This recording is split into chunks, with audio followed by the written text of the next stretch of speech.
Hello बच्चों, let's see this question में बोल रहे हैं कि कोई गैस है, ए गैस, वो एक फ्लास्क में है जिसका वॉल्यूम है 0.5 डेसीमीटर क्यूब। और जो गैस का वॉल्यूम होता है, सॉरी, जो फ्लास्क का वॉल्यूम होता है वही गैस का वॉल्यूम हो जाता है। ठीक है, जिस कंटेनर में वो रहता है। ये तो ए के लिए हो गया वॉल्यूम। ठीक है, एंड क्वेश्चन में दिया है 1 decimetre cube flask contains gas B. जो 1 डेसीमीटर क्यूब वाला फ्लास्क है वो गैस बी कंटेन कर रहा है, मतलब ये गैस बी का वॉल्यूम हो गया। एट द सेम टेम्परेचर दोनों के लिए सेम है। If density of A is 3 ग्राम पर डेसीमीटर क्यूब, यहाँ पे डेंसिटी दे दी ए की और बी की डेंसिटी दे दी 1.5 ग्राम पर डेसीमीटर क्यूब। और एक और डेटा गिवन है, दैट इज जो मोलर मास है ए का वो 1/2 है बी के।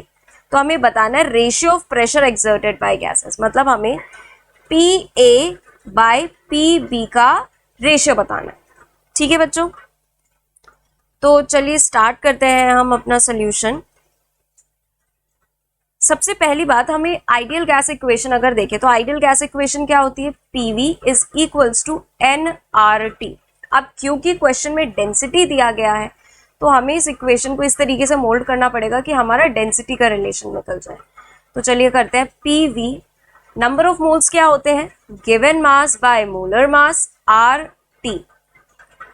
अगर हम वॉल्यूम और मास का प्लेस एक्सचेंज कर दें तो हमें ये मिलेगा। ठीक है, अब जो given mass by volume, density क्या होती है, मास बाय वॉल्यूम। ठीक है, तो ये तो हमारी आ गई डेंसिटी है। यहां पर हम डेंसिटी को रिप्रेजेंट करेंगे रो से। ठीक है, रो से रिप्रेजेंट करेंगे। अब अगर हम ए के लिए लिखते हैं तो हम क्या लिखेंगे, P A M A is equals to rho A R T, क्योंकि टेम्परेचर सेम है। और क्योंकि अब हमें इसमें रेशियो निकालना है P A by P B का, तो जो पी बी के लिए हम P M is equals to rho R T रखेंगे, उसको रेशियो में रख देंगे। P B M B is equals to rho B R T. R T से आर टी कैंसिल हो गया, सेम टेम्परेचर है तो 1 आएगा। आर से R B, R is gas constant.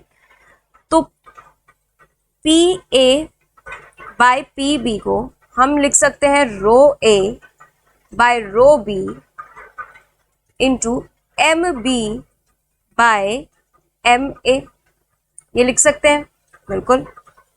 उसके आगे बढ़ते हैं।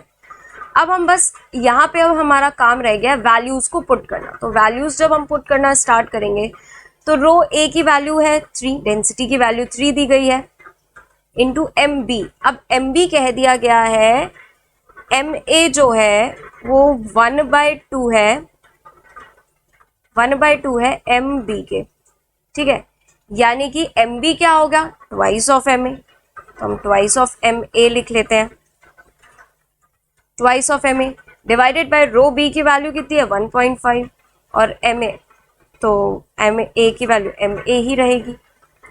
यहां से M A cancel, 6 divided by 1.5, जो हमारा फाइनल आंसर निकल कर आएगा वो आएगा 4, यानी कि ऑप्शन नंबर 3 जो है हमारा करेक्ट ऑप्शन है।